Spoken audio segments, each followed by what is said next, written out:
Gue percaya, berdasarkan apa yang gue udah analisa selama 1 dekade terakhir ini gue di market, 2030 tuh akan jadi tahun yang berat. Gue percaya ini akan dimulai dari ledakan sistem riba yang mereka sendiri bikin. Level hutangnya Amerika itu menurut gue sudah bukan di level yang sustainable lagi ya. Akibat dari ledakan hutang ini, akan banyak negara-negara yang kecil ya kita sebutnya emerging market, ini mengalami yang namanya hyperinflasi. Akan ada currency debasement juga yang secara agresif terjadi. Yaitu kita lihat mata uang negara-negara lemah, ya itu akan terdevaluasi secara besar-besaran. Gue percaya bahwa dolar itu akan kesulitan untuk mempertahankan posisinya sebagai reserve currency dari dunia. Mungkin gua akan jelasin sedikit kenapa Amerika ya, kalian tahu Amerika 50 tahun terakhir itu menjadi negara yang sangat kuat di dunia ini, yang currency-nya sangat kuat dan semua orang mau berdagang dengan Amerika. Karena setelah Perang Dunia Kedua, dunia itu hancur. Kalau kalian perhatikan, Amerika setelah Perang Dunia Kedua, itu orang yang kerja di pabrik, kerja dengan gaji UMR-nya Amerika di pabrik itu bisa punya rumah yang lumayan ya, punya 2 mobil, anaknya 2, TV-nya besar. Kenapa? Karena Amerika ngomong ke negara-negara yang hancur. Contohnya kita ngomong ya, dari negara-negara itu contoh seperti Jepang. Dia bilang ke Jepang, "Oke, lu bikinin gua TV, lalu gua kasih lu mata uang paling kuat di dunia supaya lu bisa berdagang dan lain-lain." Akibatnya apa? Negara-negara yang lain ini ya kasih barang dan jasanya ke Amerika.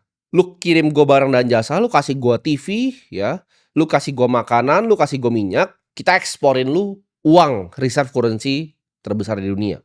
Jadi negara-negara yang sudah hampir hancur ini ya disuruh kirim barang dan dikasih USD. Setelah negara-negara ini semua bangkit, mereka bilang, tunggu dulu. Sekarang apa? Gue nggak mau cuman kasih barang dan jasa terus dikasih kertas. Masa kita ngelanjut kirimin barang lu cuman buat uang yang lu cetak?" Mereka mulai sadar nih negara-negara ini. Jadi kalau kalian tanya, sebenarnya US dollar itu di-backing sama apa sih? Apakah di-backing sama emas? Kan itu udah lepas ya. Di-backing-nya jawabannya sama militer Amerika Serikat sendiri. Jadi karena militernya kuat sekali, dia bisa ancam-ancam orang pakai US dollarnya. Itu adalah backing-an US dollar. Kapal-kapal itu. Tapi kan sekarang militer teknologi seperti gua ngomong, tank itu sudah tidak ada gunanya. Tank yang ada perang Ukraina Rusia itu ditabrak sama drone yang bawa bom langsung hancur tanknya. Satu drone yang mungkin nanti sisanya harganya cuma $100, itu bisa hancurin tank yang mahal sekali. Sama seperti pesawat bisa dikejar nanti. Jadi ini warfare akan sedikit berubah dan yang kita tahu sendiri, perusahaan defense nomor 1 di dunia, orang banyak yang kira mungkin Palantir ya atau yang lain. Jawabannya adalah DJI. Drone yang kalian lihat itu jualan di mall, itu perusahaan defense teknologi nomor 1 di dunia sekarang. Dan itu perusahaan apa? Perusahaan Cina. Jadi kalau kita ngomong secara militer, Amerika sudah tidak di depan. Jadi yang backing USD ini sudah tidak ada. Jadi kalau kita lihat dari Rusia, Cina ya, mereka sudah stop beliin utangnya US dalam jumlah yang besar. Jumlah US Treasuries yang mereka investasikan itu turun terus. Kemarin gue juga lihat ya, Jack Dorsey pencipta dari Twitter, dia bilang bahwa bagus untuk mendelete semua intellectual property law. Ya, jadi hukum tentang intellectual property, kekayaan intelektual, itu harusnya dihapus. Karena era sekarang sudah tidak ada yang namanya kekayaan intelektual, semuanya bisa dibikin oleh AI. Dan Elon Musk itu setuju dan banyak teknokrat yang lainnya yang setuju. Gua pun juga salah satu orang yang setuju. Dunia ini akan menjadi dunia baru, dunia yang berbeda. Kita akan lihat kejatuhan US itu dari US Treasury dulu. Kita bisa lihat juga unemployment rate yang nanti akan melonjak tinggi. Kenapa? Karena 40% ini data dari McKinsey akan digantikan di 2030 oleh artificial intelligence. Dedolarisasi itu akan terjadi juga ya. Dan negara-negara lain yang gue sebut tadi itu akan bangun. Gue kasih contoh aja ya, ini mungkin masih jauh sekali dan masih unlikely, tapi negara penghasil minyak terbesar seperti Saudi, ketika dia trade berubah dari USD jadi yuan, itu akan meledak US. Tapi itu unlikely untuk terjadi. Ketika itu terjadi tapi akan negara lain ikutin dan akan ada namanya global liquidity freeze. Market obligasi itu akan crash dan akan ada mass repricing ibaratnya dalam aset-aset seperti saham, obligasi dan juga properti. Capital flight dari US Treasury akan mengikuti ya. Sistem kredit ya, sistem riba dan hegemoni US itu akan hancur. Dan ini akan meng-create panik yang luar biasa, widespread di seluruh dunia yang bikin orang nggak percaya sama bank sentral dan juga uang fiat. Nah, gue percaya ke depannya AGI ini akan mengubah semuanya. Menurut gue AGI akan hadir dalam antara 10 sampai 40 tahun lagi ya. Jadi AGI itu apa? AGI itu Artificial General Intelligence. Nah, bedanya apa antara AI yang ada sekarang dan AGI? Lu bayangin seperti ini. AI sekarang itu seperti kalkulator. Lu suruh 1 tambah 1 dia kasih keluar 2. Dia tidak bisa beneran mikir sendiri. Dia cuma bisa jawab pertanyaan yang lu lempar ke dia dan lakuin apa yang lu suruh ke dia. Ini makanya ada orang-orang bodoh yang kemarin gue bilang drone itu akan gantikan tentara. Mereka tidak paham yang gue bilang. Mereka bilang, oh nanti akan ada orang yang operasin drone-nya. Iya itu sekarang bos. Itu sekarang.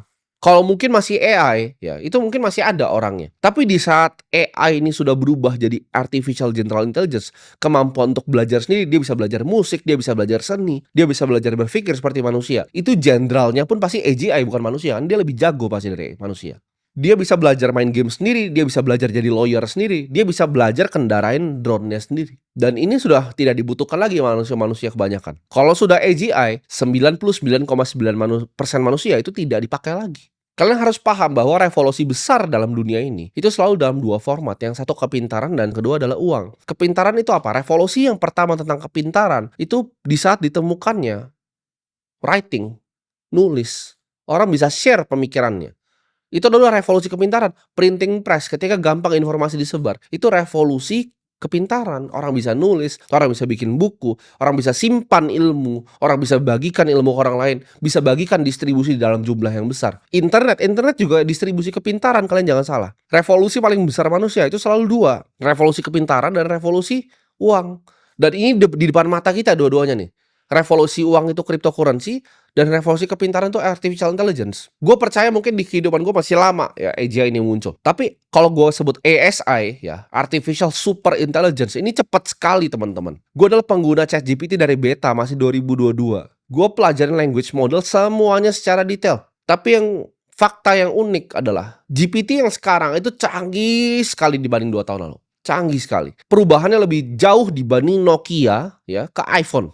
Menurut gue, GPT yang gue pakai sekarang dan 2 tahun lalu itu lebih iPhone paling baru ke Nokia yang paling tua, yang paling butut. Lompatannya segitu jauh. Gue nggak tahu nih lompatan yang kedepannya akan seperti apa. Tapi menurut gue kalau super intelligence mungkin dalam 5 tahun lagi. GDP negara besar menurut gue konsumsinya ini akan menurun ya. Akibat pekerjaan itu 40% digantikan dengan AI. Akan ada deflasi GDP negara-negara besar dan juga kontraksi kredit akibat AI ini. Gua nggak ngasal ngomong, kemungkinan ini semua terjadi di 2030 tuh nggak rendah-rendah amat. Ada probability-nya bahwa 2030 ini akan ada kehancuran. ChatGPT sekarang ya, kalau lu ambil satu orang, contoh misal di kantor gua, itu menurut gua itu 100.000 kali lebih pintar dibanding orang yang lu ambil di sini. Gua tuh akhirnya punya teman tandem untuk ngomong ya, yang level intelektualnya sama. Dan ini bahayanya apa? Ini akan bikin gap intelektual. Contoh kameramen gue yang di sini ya pakai AI dan gua yang pakai itu akan beda sekali ya. Outputnya gua, input yang dikasih sama dia, itu akan sangat berbeda. Karena AI ini makin pintar lu sebagai seorang manusia, dia akan makin ngasih jawaban yang lebih bagus lagi. Jadi ini never ending improvement cycle untuk orang-orang tertentu. Dan ini akan bikin gap yang namanya knowledge.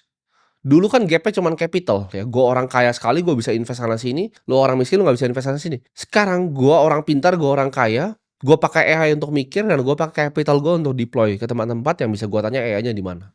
Dan ini udah real ya. Ini udah happen di depan mata lu semua. Gue lebih baik lu ambil semua karyawan gue, lu pecat semua karyawan gue dibanding gue nggak bisa pakai AI lagi sekarang. Karena itu teman gue untuk bikin decision making lebih penting dari semua karyawan gue. Gimana nanti? Sekarang menurut gue udah 100.000 kali lipat lebih efisien dibanding manusia biasa. Artificial super intelligence itu kan 1 juta kali lebih efisien. Dan di saat itu sudah terjadi, ini kita akan lihat dunia yang sangat berbeda. Mungkin ya, ke depannya barang itu bisa jadi murah. Ini gue ngomong positif dulu. Gue bilang barang akan jadi murah. Karena efisiensi mengerjakan suatu barang akan berbeda. Contoh, baju handmade tunik zaman dulu ya. Zaman raja-raja zaman dulu. Itu butuh 1 tahun kerja lu untuk bisa beli. Sekarang lu di Zara, lu ke toko lu bisa beli.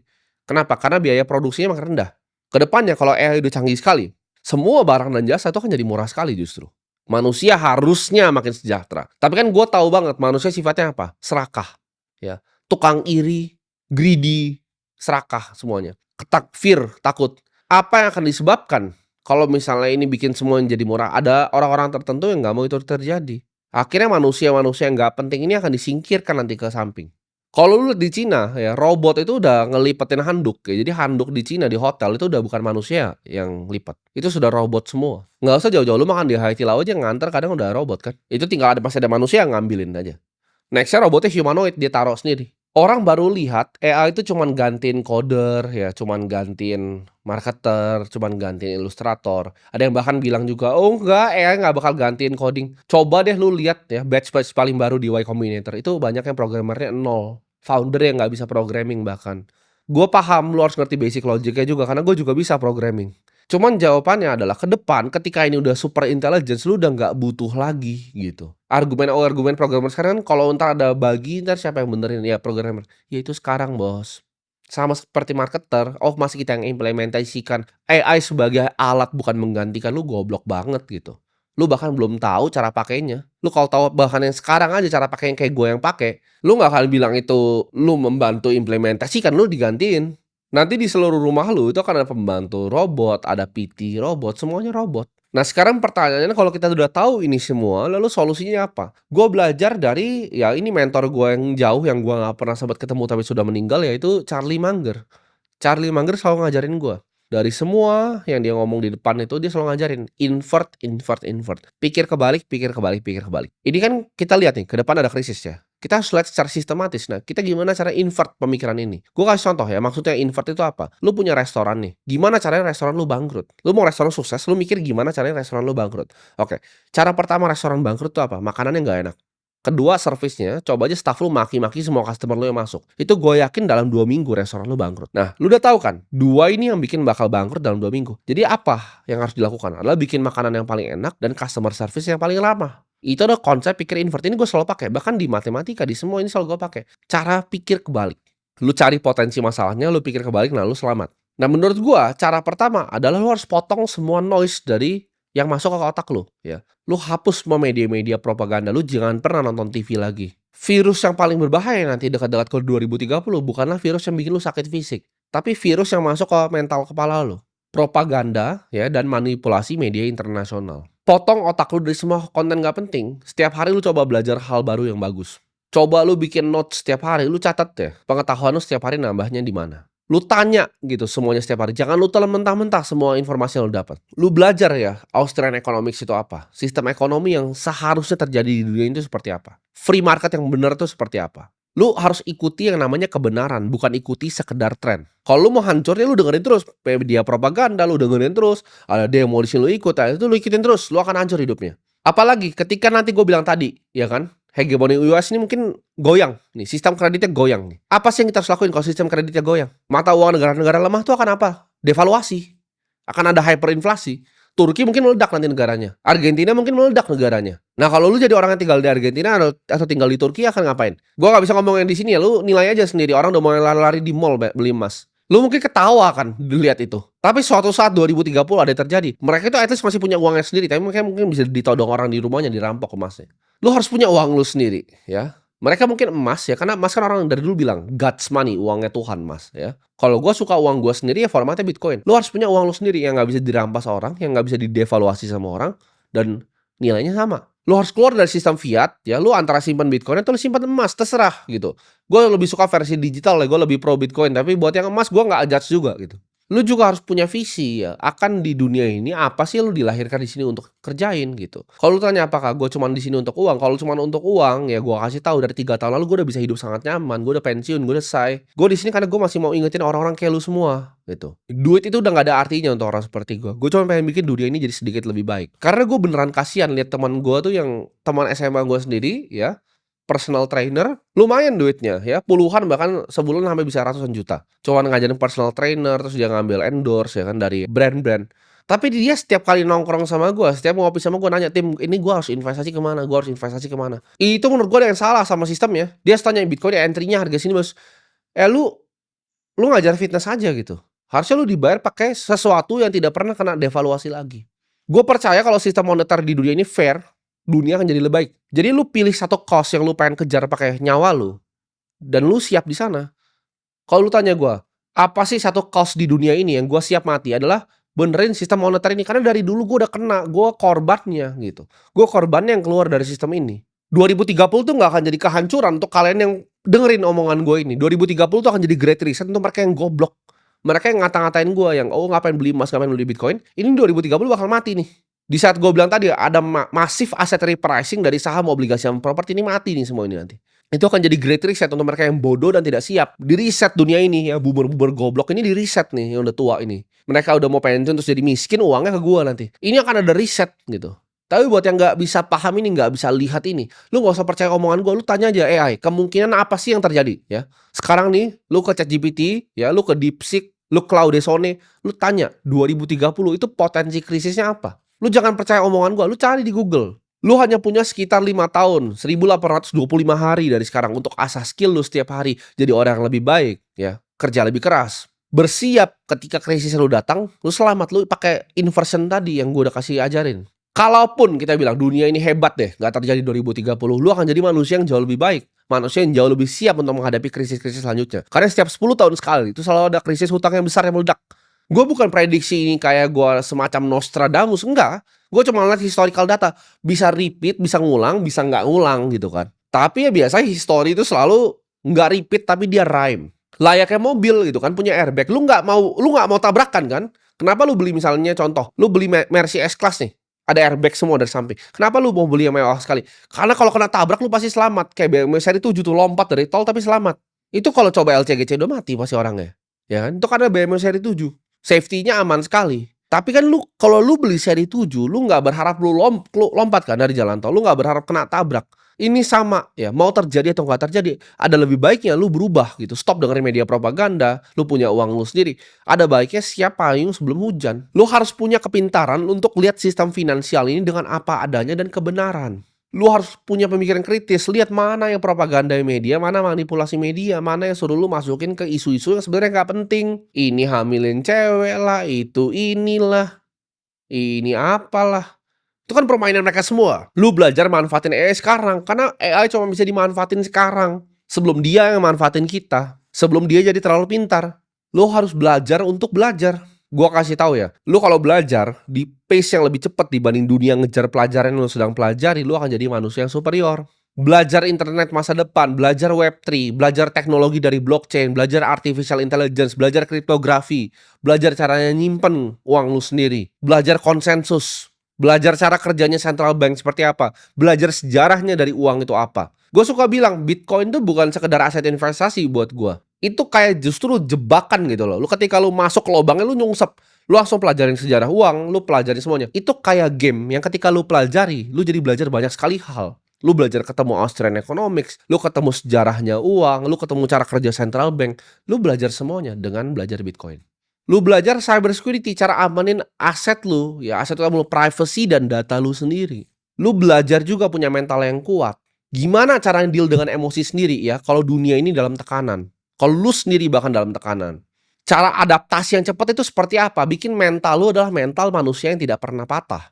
Satu-satunya yang lu bisa kontrol di dunia ini, lu tidak bisa kontrol ya 2030 apa yang mau terjadi, AI itu bakal jadi sepintar apa. Tapi satu yang lu bisa kontrol adalah pikiran lu sendiri. Jadi jangan pikir lu di hidup ini lu adalah manusia yang gak hoki, lu adalah manusia yang depresi. Itu akan semua jadi kenyataan, karena itu semua cuma dari pikiran lu. Jadi yang lu fokus untuk kontrol dan atur adalah pikiran lu sendiri.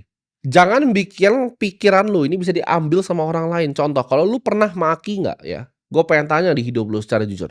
Lu pernah maki seorang politisi nggak di sosial media? Kalau lu udah pernah lakukan itu, ya, berarti otak lu, bola mata lu, ya, itu udah dibeli sama orang pakai sistem ratusan miliar yang buzzer yang mereka bikinin untuk ngarahin otak lu ke sesuatu yang mereka mau. Lu udah kena yang namanya manipulasi media dan propaganda massal. Itu gua kasih tahu sistem buzzer yang mereka punya itu ratusan miliar harganya. Gue tahu karena gue punya teman yang mengerjakan itu. Itu kompleks sekali sistemnya untuk bisa manipulasi lu untuk maki-maki orang yang bahkan lu nggak pernah ketemu. Lu fokus lakuin sesuatu yang bisa benefit dunia ini dalam skala yang besar. Makin besar value yang lu bikin di dunia ini, makin besar akan lu hasilkan.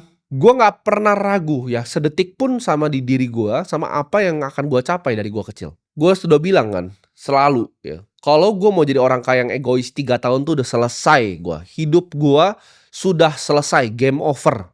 Anak gua nggak perlu kerja lagi, cucu gua nggak perlu kerja lagi, cucu guanya lagi tuh nggak perlu kerja lagi. Uangnya semua gua rapihin, ya gua bikin trust untuk aset-aset properti gua, running family office gua, ya gua beli indeks saja, pensiun dari market nih. Ini bahkan dengan pensiun dari market, gua beli indeks saja 7% setahun, udah itu sampai bawah-bawah generasi gua udah selesai. Satu pun ya yang hidup di negara ini nggak ada yang pernah akumulasi aset lebih cepat dari gua. Ini bikin sendiri ya, bukan anak orang kaya ya, bikin sendiri. Nggak ada yang pernah akumulasi aset lebih cepat dari gua selama 10 tahun ini.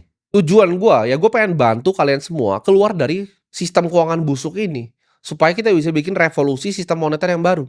Gue di sini nggak datang sebagai guru, ya. Gue datang sebagai tahanan, ya. Gue sama kayak lu semua dulu tahanan yang udah lolos, yang pengen bukain mata lu. Dan di sini gue pengen tanya sama lu, sampai kapan lu mau nunduk? Ya, hidup nunduk terus gitu. Padahal lu semua gue yakin itu dilahirkan untuk berdiri di panggung sejarah. Dunia ini gak akan selamatin lu, hanya diri lu sendiri dan keputusan lu hari ini yang akan selamatin lu. Gue tahu bahkan beberapa yang nonton ini ada yang nonton di kafe ya. Lu perhatikan kalau lu buat lu yang lagi nonton di kafe, lu perhatikan sekitar lu. Itu adalah generasi yang sudah rusak gitu. 80% mungkin lagi scrolling TikTok atau ada satu lagi yang nonton Netflix. Itu generasi yang sudah rusak. Satu generasi ini udah hilang dibunuh sama TikTok ya, media dari Cina itu, dibunuh sama Netflix dan dibunuh sama sistem riba.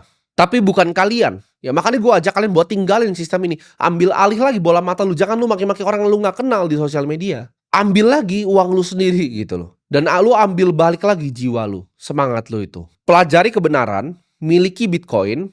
Kuasai AI. Dan kuasai masa depan lu sendiri. Pada saat nanti dunia runtuh di 2030 ya. Mereka menangis dan kita akan memimpin di sini. Karena gue sebut di sini ya. Kita bukanlah generasi yang dilahirkan untuk jadi generasi yang nyaman. Kita adalah generasi ya yang ditakdirkan untuk mengakhiri perbudakan-perbudakan ini. Dunia itu sedang menunggu ya nama-nama kalian nanti ditulis di sejarah. Dan ini ya, ini semua adalah awal dari kebangkitan kita.